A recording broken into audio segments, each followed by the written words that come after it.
요한복음 4장 10절부터 보자. 10절부터 4장 10절 잠시만요. 저 아직 못 찾았어요. 4장 10절 예수께서 대답하여 이르시되 내가 만일 하나님의 선물과 또 내게 물 좀 달라 하는 이가 누구인 줄 알았더라면 내가 그에게 구하였을 것이요 그가 생수를 내게 주었으리라. 여자가 이르되 주여 물기를 그릇도 없고 이물을 빚는데 어찌 당신이 그 생수를 얻겠사옵나이까. 우리 조상 야곱이 이 우물을 우리에게 주셨고 또 여기서 자기와 자기 아들들과 짐승이 다 마셨는데 당신이 야곱보다 더 크니까. 예수께서 대답하여 이르시되 이 물을 마시는 자마다 다시 목마르려니와 내가 주는 물을 마시는 자는 영원히 목마르지 아니하리니 내가 주는 물은 그 속에서 영생하도록 솟아나는 샘물이 되리라. 여자가 이르되 주여 그런 물을 내게 주사 목마르지도 않고 또 여기 물기르러 오지도 않게 하옵소서. 자, 일단 여기까지 보면 여기서 지금 여자와 예수님의 그 대화의 포인트가 핀트가 맞지 않다는 걸 알 수가 있죠. 예수님은 영생하는 샘물을 말씀하시는데 여자는 여기 또 물 기르러 올 필요 없는 그런 물을 좀 달라고. 그러니까 자기의 일상을 해결할 수 있는 방법으로의 어떤 물을 원하는 거거든. 그러니까 수도를 만들어 주든지 말이지. 다시 이게 뜨거운 대낮에 물동이 들고 왔다 갔다 하기 힘드니까 말하자면 자기 번잡스럽고 힘든 어떤 삶의 무게를 좀 덜고자 예수의 말씀을 생각한다는 거지. 대부분 사람들이 마찬가지예요. 대부분 종교적인 마인드로 예수님께 접근하는 사람들은 예수를 믿는 믿음으로 자기의 일상을 좀 낫게 하려는 마음이 많죠. 그러니까 예수를 믿으면 뭔가 좀 생활의 변화가 있고 뭐 복지가 나아진다든지 아무튼 삶의 여러 가지 방법 자체가 좀 편해지기를 바라는 마음으로 예수님 말씀을 대하죠. 근데 예수님은 지금 이 여자의 이 물겠는 일상을 도와줄 그런 의도로 말씀하신 게 아니거든.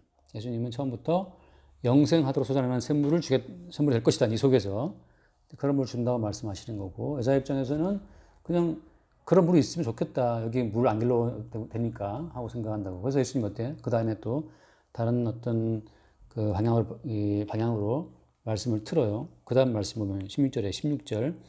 이르시되 가서 내 남편을 불러오라. 여자가 대답하여 이르되 나는 남편이 없나이다. 예수께서 이르시되 내가 남편이 없다 하는 말이 옳도다. 너에게 남편 다섯이 있었고 지금 있는 자도 내 남편이 아니니 내 말이 참되도다. 갑자기 이제 물 얘기하다가 예수님도 무슨 말씀으로 말을 돌려? 네, 남편 불러와라. 이게 뭔 상관이에요? 물 길러로 오는 거하고 남편하고 뭔 상관이지?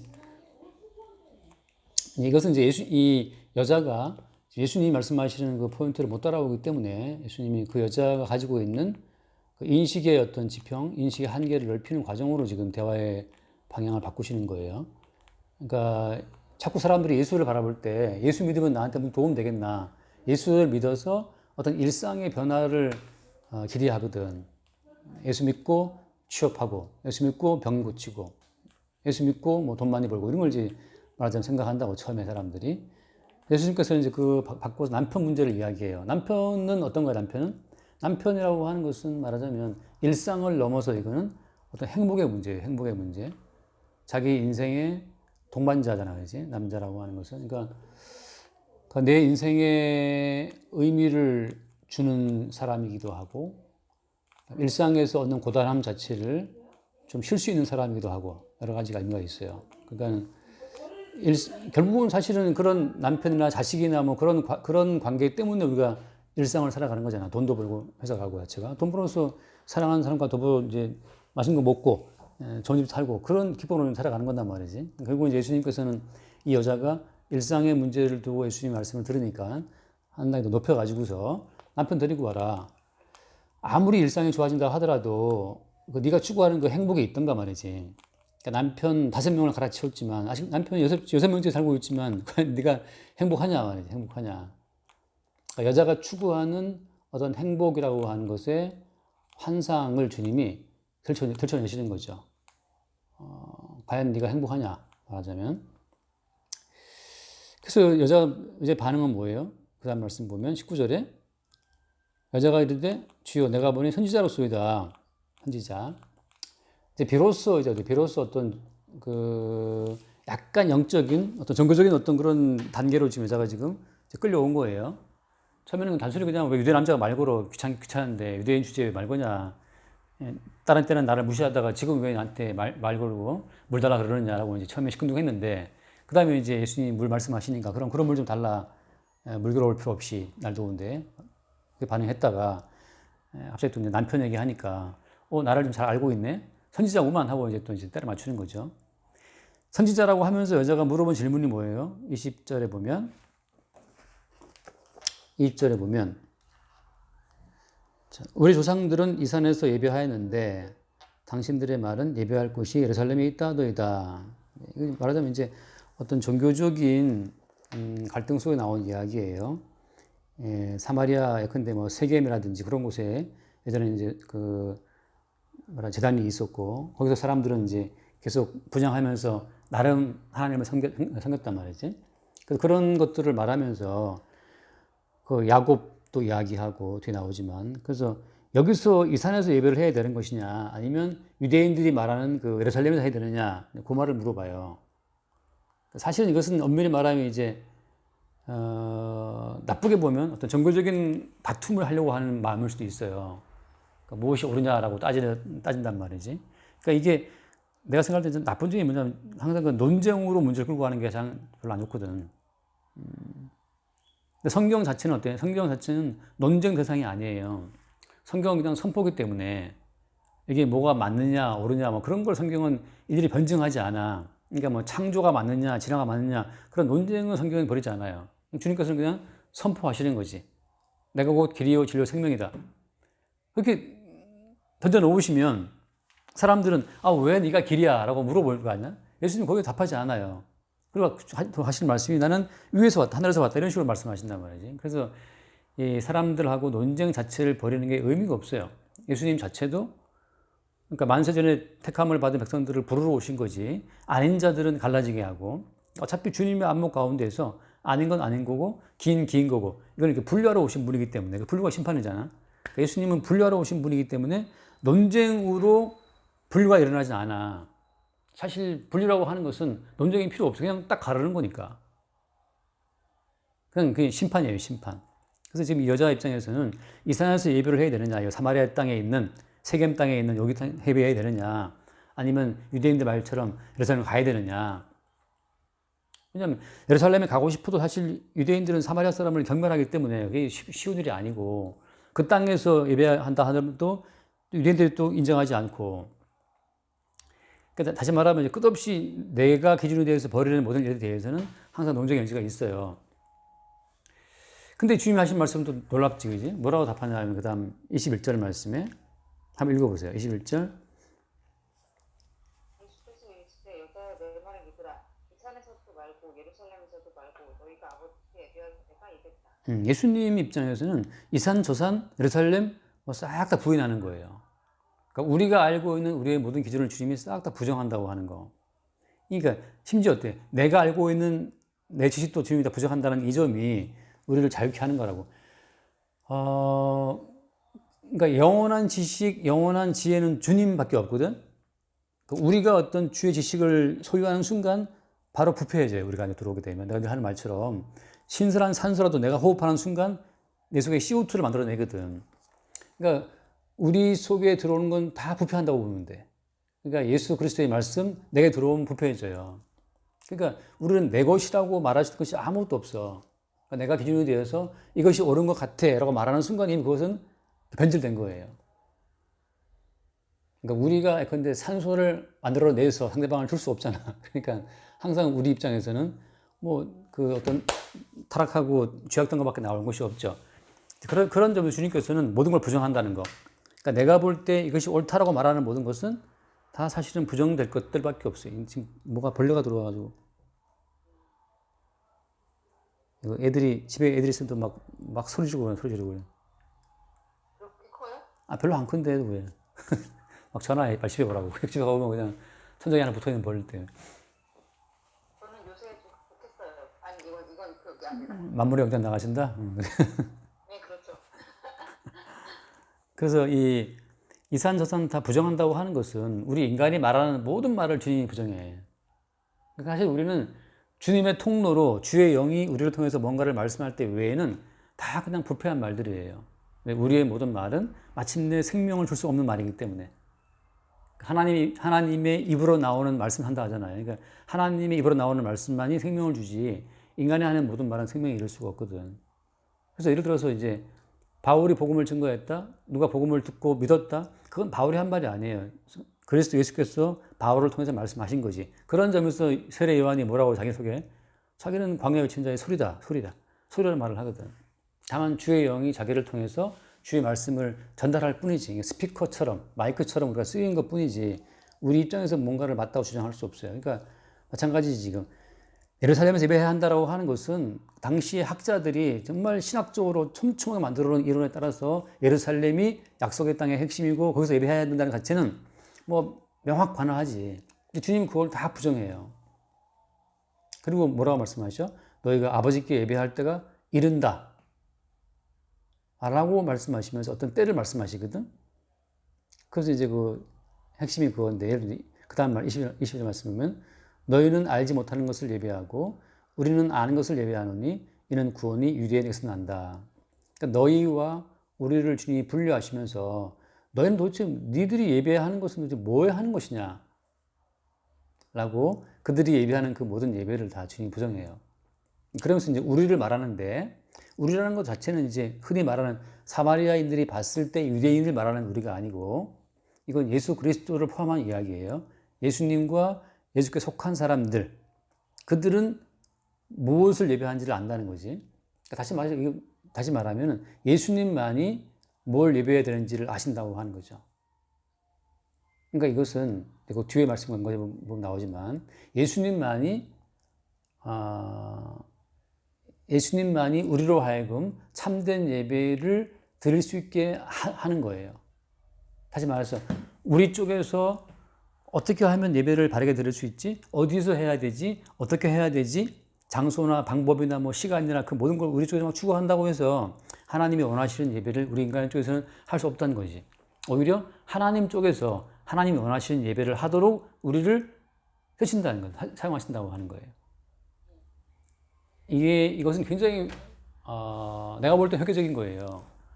인간은 그 습관을 못 버리거든. 우리 쪽에서 하나님이 원하시는 예배를 드릴 수 있다라고 하는 그 택도 없는 말도 안 되는 그 믿음으로 계속 밀어붙이거든. 우리 쪽에서 정성을 이렇게 드리는데 하나님이 설마 정성을 외면하시겠다고 이제 막 나간다고. 근데 그것은 엄밀히 말하면 그냥 그 엘리야와 싸웠던 바알 제사장들처럼 몸에 피가 나도록 자기를 상하면서 막 기도하면 뭐 들어주는 것처럼 생각했지만 그게 들어주는 게 아니거든요. 그래서 하나님이 원하시는 예배는 하나님이 우리 인간을 통해 하게 하신다는 거. 그러니까 결정은 내가 한다 이런 뭐 유명한 말 있잖아요. 주님께서 결정은 주님이 하시는 거죠. 주님께서 원하시는 자들에게 주께서 원하시는 예배를 하도록 주님이 역사하시는 거라고. 그래서 나오는 이야기가 그 뒤에 말씀이에요. 23절 말씀. 23절. 아버지께 참되게 예배하는 자들은 영과 진리로 예배할 때가 원하니 곧 이때라. 아버지께서는 자기에게 이렇게 예배하는 자들을 찾으신다. 자, 참되게 예배하는 자들은 영과 진리로 예배한다라고 하잖아요. 근데 이 영이라고 하는 것, 진리라고 하는 것 자체를 사람들은 이제 보통 나를 중심에 두고 내가 어떤 영으로, 내가 어떤 진리의 말씀에 기반을 두고 예배를 하면 하나님이 받으신다라고 생각하거든. 그래서 자꾸만 더 이제 우리를 막 감시하고 더 나를 이렇게 쪼이고 닫고 겸치려 가지고서 뭔가 내가 주께 드릴 만한 그런 영으로, 뭐 그런 진리의 말씀으로, 심지어 이걸 이제 여기서 말하는 이 영 자체를 성령으로 보는 사람들 입장에서는 마치 우리가 성령을 어떻게 활용해서 예배할 수 있는 것처럼, 만약에 여기 이게 성령이라면은 생각해봐. 나와 성령과 누가 더 주도권이 있는 분이지? 우리 입장에서 성령님 저 예배 드리고 싶어요 하고 성령을 어떻게 활용할 수가 없어요. 성령께서 주도권이 있기 때문에 그분이 우리를 통해서 우리로 하여금 참된 예배를 드리도록 우리를 통해 역사하시는 거지 우리가 예배할 수 없거든. 또 여기 뭐 진리의 말씀으로, 그러니까 예배할 때 우리가 성경 말씀으로 예배하면 된다고 생각하지만 다 성경 말씀 읽고 예배를 해요. 신천지도 성경을 읽고 떠들거든. 다 성경 들고 말하지만 그럼 네가 말하는 그 성경이 진리냐? 성경 자체는 진리지만 그걸 갖고 읽고 활용하는 사람들은 다 제각기 입장이 다르기 때문에 이 진리의 말씀이 인간 뜻에 잡히지가 않거든. 결국 여기서 말하는 영과 진리라고 하는 것은 인간이 어떻게 해볼 수 있는 여지가 없어. 이건 이제 어처구니가 없는 거예요. 맷돌은 돌려야 되는데 어처구니가 없어 못 돌리는 식으로 성경은 있지만 성경을 어떻게 요리하냐고 이거를. 이 성경 한 권을 가지고 지금까지 수천 년 동안 어마어마한 신학자들이, 목사님들이, 신부들이 지금도 생계를 유지하고 있잖아. 다 입맛대로 뜯고 치고 맛보고 있지만 도대체 누가 이 성경을 그럼 제대로 보느냐 누가 알 수 있냐고. 그러니까 성경 자체를 쓰신 그 저자이신 주님이 주의 그 성령과 기록된 그 진리의 말씀으로 우리를 치고 들어올 때, 그러니까 우리의 기존의 지식을 깡그리 부정하고 뭉개뜨리면서 주님이 성경을 기록하신 그대로 우리에게 다가올 때만 비로소 어때? 우리 가운데 이 말씀에 대한 복종이 이루어지거든. 그때 우리가 이제 예배라는 것이 가능해요. 그러니까 내가 갖고 있던 모든 선지식과 생각과 지식들이 다 그 스스로 나 자신을 이렇게 부정해서 되는 것이 아니고 진리의 말씀이 내게 밀고 들어옴으로써 그 말씀 앞에서 내가 있었던 모든 기존의 생각들이 사상들이 다 무너져 나갈 때, 부정될 때, 그때 우리는 그 진리의 말씀에 대한 감격, 고백, 아 주의 말씀은 진리였군요라고 하는 고백 속에서 어때? 그때 예배가 이루어지는 거거든. 그래서 주의 말씀은 정말 살아있고 능력이 있습니다 하고 그 말씀의 어떤 활동 앞에 우리가 머리를 숙일 때 그때 이제 예배가 이루어지는 거거든. 그래서 그 뒤에 말씀 보면 예배할 때가 오나니 곧 이때라죠. 이때라. 지금 이제 이때예요. 이때. 이때라는 말은 뭐냐면 지금 예수님이 사마리아 여인과 대화 중이잖아. 여기서 사마리아인 여인이 오랜 세월 예수를 기다렸어요. 오랜 세월 말씀 지키면서 기도하면서 금식하면서 예수를 기다렸어요? 아니잖아. 이 여자는 어때? 5명 남자랑 그냥 뭐 사귀고 엔조이 하다가 또 헤어지고 또 만나고 그냥 남자 만나는 재미로 인생을 지금까지 살아온 거라고. 언제 이 여자가 말씀을 시키고 뭐 했겠어요. 그 땅에서 그냥 뭐 되게 예뻤는지 모르겠지만 예뻤는지 뭐 근데 남자가 많은 거 봤을 때는 뭐 그렇게 추년 아니었겠지. 그러니까 남자와 더불어 만나고 살면서 인생 보내다 보니까 언제 예수만 없어. 근데 예수님이 주도적으로 찾아오신 거죠. 자, 지금 이 우물가의 현장 여기가 이게 지금 예배의 현장이라고. 지금 말하고 싶은 그거예요. 이 우물가에서 지금 예수님과 대화하는 이 현장이 어때? 이게 예배의 현장이에요. 나중에 보면 나오죠. 여자가 어떤 반응을 보여요? 여자가 뒤에 보면 나오지만 그 28절 말씀 보면 28절에 여자가 물동이를 버려두고 동네로 들어가서 사람들에게 이르되 내가 행한 모든 일을 내게 말한 그 사람을 와서 보라. 그리스도가 아니냐라고 이 예수님에 대한 정체가 이 여자에게 계시가 되는 순간 여자는 너무 기뻐서 물동이를 팽개쳐 놓고 동네에 들어가거든. 자기를 완전히 잊어버린 거죠. 내가 5명 남자와 살다가 6명이랑 살고 있는, 말하자면 그 동네에 소문 안 좋게 난, 동네에서 해픈 여자로 소문 나 있는데, 그래서 지금 이 뜨거운 정오쯤에 물길을 나왔는데도 불구하고 사람들을 피해서 이제는 어때? 오히려 사람들이 들어가서 예수님을 막 소개하는 거지. 다시 말하면 이 우물가가 여기가 바로 이스라엘에서도 말고 예루살렘에서도 말고 지금 예수님이 찾아오신 요 우물가가 어때? 예배하는 현장이 된 거예요. 그러니까 참된 예배라고 하는 것은 예수님이 찾아오실 때만 이루어지는 거지 우리 쪽에서 하나님이 기뻐하시는 예배를 형성할 수는 없다는 거지. 우리 안에는 그런 진리와 뭐 아무도 없으니까. 다만 성령께서 우리 가운데 오셨고 그분이 우리 안에서 뭔가 일을 하실 때 살아있고 항상 있는 말씀이 우리 가운데 역사할 때마다 그때 우리 가운데 이제 예배가 이루어져요. 아, 이거구나. 예배에 이뤘다는 증거는 나를 놓아버리고 나를 잃어버리는 거지. 그리고 나는 그냥 말씀의 하나의 도구, 말씀의 수단, 성령께서 성령의 바람이 불면 우리가 그 소리를 듣고 그 방향을 알 수 없지만 어떤 사물이 흔들릴 때 아는 것처럼 성령의 바람이 나를 흔들고 지나갈 때 이건 내가 아니고 내가 만들어내는 바람도 아니고 성령께서 내게 일으키신 바람이라는 것을 알 때 그때 우리 가운데 예배가 이루어지는 거라고. 그때 내가 미처 몰랐던 주님에 대한 새로운 발견 속에서 아, 주님이 이런 분이었군요 라고 내가 발견하고 고백하는 그 순간에 예배가 이루어지는 거죠.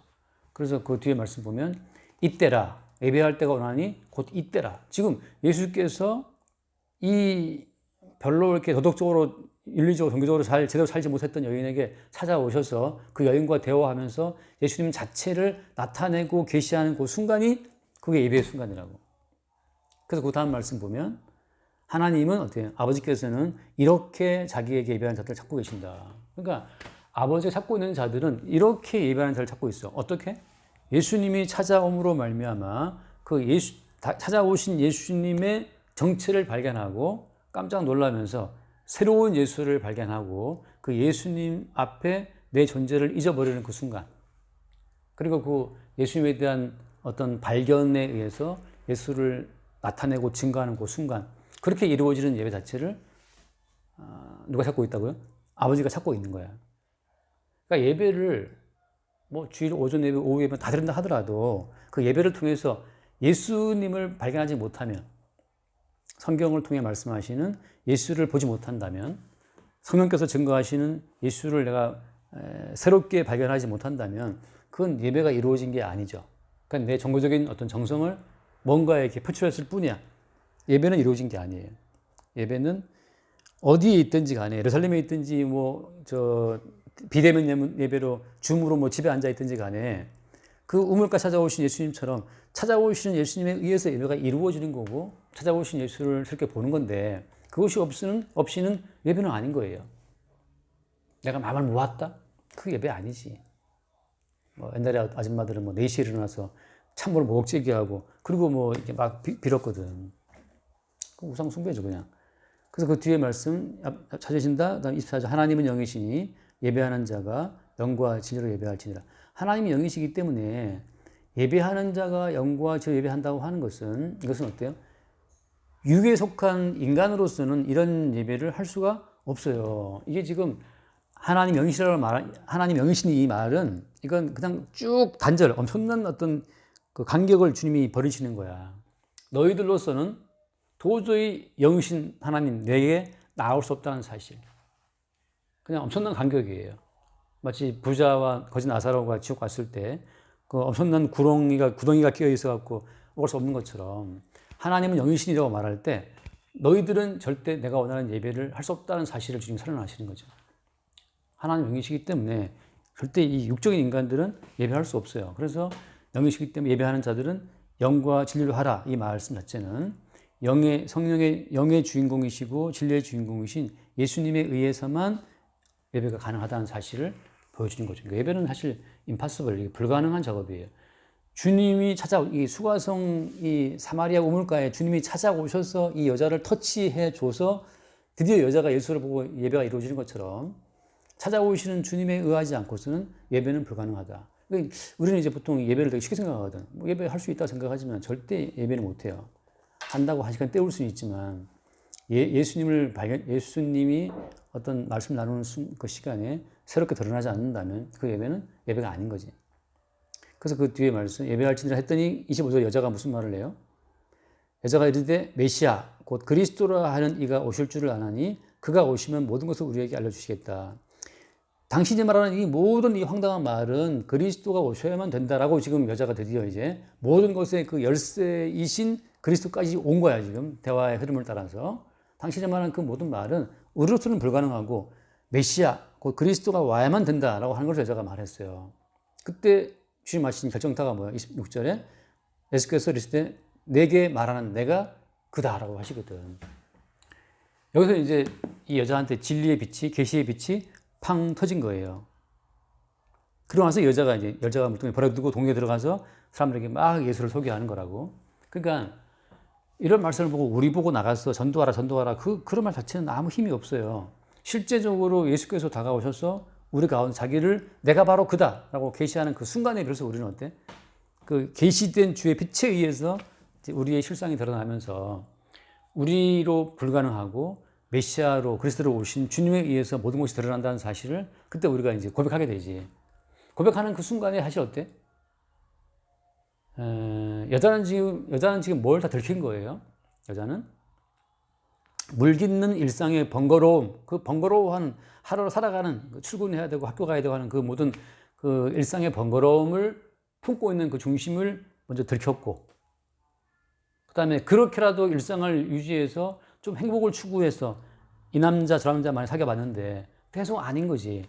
그래서 뭐 이혼하고 3혼하고 4혼하고 5혼까지 했잖아. 지금 6혼째잖아 지금. 그래도 아직까지 남편이 아니라고 말하는 거 봤을 때는 행복하지 않은 거지. 이 남자도 내 남자가 아닌 거였어. 그러니까 지금 남편이라고 말 못 하거든. 주님 말씀하시거든. 지금 있는 자도 네 남편이 아니다 말이지. 남편이라고 인정을 못 하는 거예요, 여자가 지금. 그러니까 행복을 추구했으나 행복하지 못한, 그 남들이 봤을 때는 그냥 번잡스러운 여자로만 드러났단 말이지. 그런 것도 드러났어요. 그 다음에 이산 저산 예루살렘이냐고 따지는 그 모든 종교적인 논쟁 속에서도 헤매고 있는데 그것도 드러난 거지. 근데 그 모든 혼잡스러움, 그 모든 부끄러움 삶 자체를 다 뒤로 하고 내가 바로 그다라고 말씀하신 예수 앞에서 그런 모든 자기를 다 놔버린 거야. 이게 그런 거예요. 뭐라 그래야 되나. 사실 우리는 다 인생 살면서 계속 미래에 대한 염려에서 우리는 미래의 염려가 항상 우리를 잡고 있잖아. 어떻게 살 것이냐, 뭐 노후 대책 뭐냐부터 해서 경제가 어렵다는 데부터 해서 뭐 가정 불화에서부터 뭐 가정 문제 뭐 끝도 없이 일이 많거든. 그 끝없는 일이 우리를 머리 아프게 하고. 근데 내가 바로 그다라고 말씀하시는 주님 앞에서 잠깐이라도 그 예수가 발견되는 그 짧은 순간에 나를 잃어버린다는 거, 내가 어떻게 살아야 되고 뭘 해야 되고 어떻게 나를 유지해야 되고 하는 그 모든 복잡한 나를 탁 놔버리는 그 순간, 그때 예배는 이루어지는 거. 예배라는 것은 내가 안 보이는 거예요. 나를 생각하는 순간 예배는 아니야. 그때 내가 말한 적 있잖아요. 고대 아시아에서 페르시아 제국에서 누구야 느헤미야가 술 맡은 관원장이었잖아요. 시간이 벌써 갔네. 그러니까 왕 앞에서 술 맡은 관원장은 얼굴에 수색이 있으면 안 되거든. 근심하면 안 돼요. 왕이라는 직업이 너무 복잡하기 때문에 술 맡은 자와 함께 앉아서 이제 술 맡은 관원장이 썰 좀 좋아야 되거든. 그러니까 한 잔 술을 기울이면서 이제 대화 친구야 말하자면. 술 맡은 관원장이 높았던 이유는 왕과 대화가 돼야 돼요. 생자 무식쟁이가 앉아 있으면 왕이 뭔가를 이렇게 이야기할 때 그거를 왕의 말을 듣고 대화가 되는 사람이 술 맡은 관원장이거든. 그러니까 지식도 막 엄청나야 되고 유머 같은 것도 있어야 눈치도 있어야 되고 왕이 뭐 하는데 못 알아듣고 그러면 그냥 바로 처형이야. 그거는 무식한 놈이라고. 그러니까 그랬을 때 술 맡은 관원장이 근심이 있으면 지금 네가 나에게 기쁨을 주기 위해 있는 주제에 네가 지금 네 근심하고 있어? 목 날아가요. 그러니까 성도가 예배라고 하는 것은 주님 저 이거 해야 되고 저거 해야 되고 뭐 걱정스럽고 주님께서 야 네가 뭔데 네 주제에 걱정을 하고 있어. 모든 만물의 통치자는 난데 너도 피조물에 불과한데 네가 뭔데 뭐가 무슨 문제가 있고 뭘 풀어야 되고 뭐 네 주제에 왜 걱정이냐 말이죠. 그러니까 인간이 걱정한다고 하는 것은 주제 넘는 짓이에요. 내가 왕이라면 떡 굽는 관원장 있잖아. 식사했어. 그다음에 이제 물리고 후식 먹으면서 이제 술 맡은 관원장이랑 이제 커피 한 잔 마시면서 술도 마시면서 와인 마시면서 이렇게 편안하게 대화를 해야 되는데 내가 왕이라면 내가 다 알고 있잖아. 내가 결정한 일인데. 근데 술 맡은 관원장이 뭐 이렇게 미간을 찌푸리면서 왕이시여 뭐 그거 어떻게 했으면 좋겠습니까? 그냥 내가 땀칠 것 같아요. 너 뭔데 내 앞에서 네가 뭐 대단한 사람이냐 걱정하고 있냐고. 말하자면 그런 거란 말이지. 예배라고 하는 것은 나를 놔버리는 게 예배거든. 주님이 전능하시고 주님이 전지하시고 주님이 하신 일은 오류가 없고 실수가 없잖아요. 그 사실 앞에 나를 그냥 맡겨놓는 거야. 심지어 어때? 내가 죽는 것도 어때? 내가 죽는 것도 뜻 가운데 되는 거기 때문에 그건 주님이 하신 일이거든. 그러니까 내가 죽는 것도 주께 던져놓는 거. 그게 이제 믿음이기도 하고 그때 예배가 이루어져요. 근데 뭐 주님 저는 부끄럽습니다. 전 남편 5명이 있어서 지금도 아니고 전 전도 못해요. 뭐 이것도 웃기는 짓이고. 그러니까 주님이 내가 바로 그다라고 말하는 그 순간 이미 예배는 이루어진 거예요. 여자가 자기를 놔버렸으니까. 내가 누구인지, 여기는 어디인지, 난 누구, 여기는 어디? 내 회사 그거 다 잊어버리는 거지. 그래서 오늘 이 말씀 자체는 참된 예배라고 하는 것이 인간에 의해서가 아니고 주에 의해서 이루어진다고 하는 사실. 그런 사실이 우리에게 이제 새로운 기쁨이 되고 즐거움이 돼요. 여기까지 할까? 네. 자, 그럼 기도하시고 마칩시다. 나 기도하고.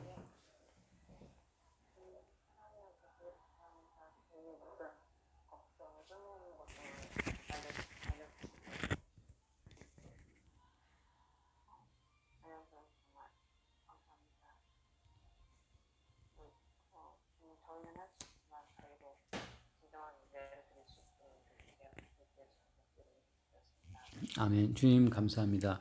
예배가 인간에 의해서가 아니고 영이요 생명이신 주님에 의해서만 가능한 행위임을, 가능한 역사임을 새롭게 보게 해주시고, 날마다 주의 찾아오심으로 바람같이 주의 영이 역사하심으로 우리 가운데 예배가 이루어지는 그 순간에 우리가 아니라 주 예수님의 온전한 모습을 또 새롭게 볼 수 있도록 축복하여 주옵소서. 내가 만물의 주인공이 아니라 우리 주님이 만물의 주인 되심을 늘 새롭게 보게 하시고 그 주님 안에서 우리가 안식하며 평강하며